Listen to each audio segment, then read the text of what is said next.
Hi there, I'm April Sawtell and welcome to my channel. I'm just trying to get caught up on a few things and let me show you what whip I'm working on today. My friend's grandmother made these for her and she uses them all the time, but the buttons fell off. Let me show you how to put a button on it.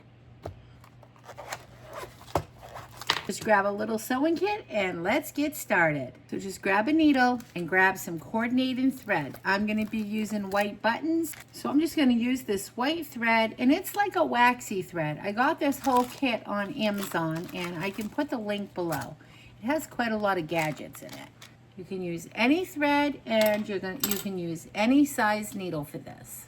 I'm sewing this onto a crochet towel. So you can see the holes are very big, so I can use a really big needle if I want to. I'm just going to show you how to sew a button on. You have very tight fabric, like regular fabric, you'll want a skinny needle that has a sharp point. Take your needle, take the eye of your needle, your thread, and push it right through the eye of the needle. Grab a hold of it and pull. You want to pull enough thread to be about an arm's length worth of thread. Now, here are the two bottoms of the thread. Take your two fingers, wrap the thread around your two fingers, probably twice. Take the two ends and roll them back underneath so you see them, and then you can just pull. There's your knot. Now your needle is all threaded and secured. If your tail is too long below the knot, go ahead and just trim that right there. So now we have a threaded needle.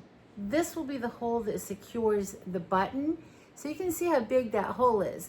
So I'm going to want a pretty good sized button. You're not going to want anything too small because you're going to want to be able to have this hole catch onto the button.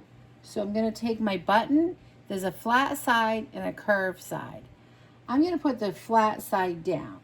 Once you find the placement of where you want your button, I'm going to take my thread, come up through the back, into the hole, and I'm going to pull.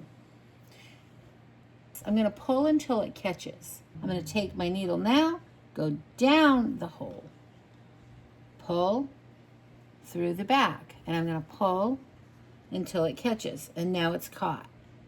I'm going to do that like 4 times. I'm going to take my needle and I'm going to come up from behind and right into the top hole, just like that, and I'm going to pull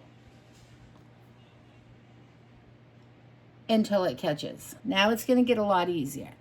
I'm going to just continue to do this. Come down, grab from the back, pull till it catches.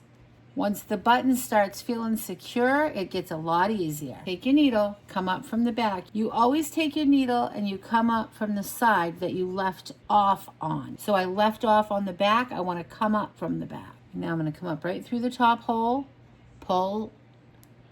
It's getting tighter in there, so it's a little harder to pull. Pull until it catches. I've left off on the front, you can see here, so I'm going to go down through the front. Again, whatever side you left off on, that's where you start. So I'm going to grab the needle from the back. Whoops.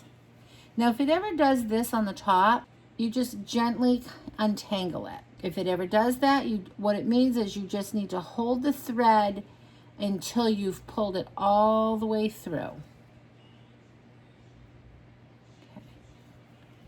So I just didn't pull it all the way through. You can see here, I'm just going to continue to pull all the way through gently.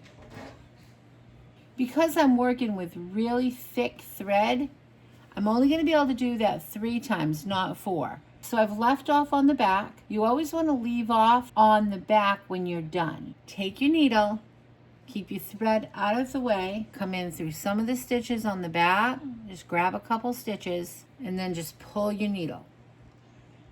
And you just pull that tight. You're going to do that like 2 times. So I'm going to come with my needle and I'm going to come back in again, grab a couple of stitches on the back, and I'm going to do the same thing. Just pull, and sometimes you just want to be real careful so you don't get a knot there. And just pull, pull, there. Now for this third time, I'm going to come in to a couple of stitches, pull until I just have a loop here. So you can see here, I'm just going to pull, pull, pull, pull, pull. So I'm going to just keep pulling until that loop is quite small. All right, there's the loop, and I've got all the threads there. I'm going to take my needle and I'm going to go in that loop once, pull, but not pull all the way. I didn't pull this tight down to the stitches. I'm going to go through that loop one more time. Now I'm going to pull until it's all tight down here on the bottom. Now I know I have a secured knot right there. Now what I need to do is I just need to trim this off. Okay, now let's look at this. Right, there's my button. You can see how nice and tight that is. Okay, so now I just take my little buttonhole and I'm gonna secure that. And there you go. That's how you sew on a button. All right, I'm gonna do this one more time to her other towel. Okay, just like that, the buttons are secured. I'm gonna go deliver these to Maria, and she's gonna be able to hang these back up on her stove. I know these mean a lot to her. Her grandmother made them for her. Okay, that's it for today, guys. Thanks so much for watching. I'll see you next time. Remember to keep it simple. Have a great day. Bye. Please like and subscribe. Bye. Say bye, little Miss Ready Thready.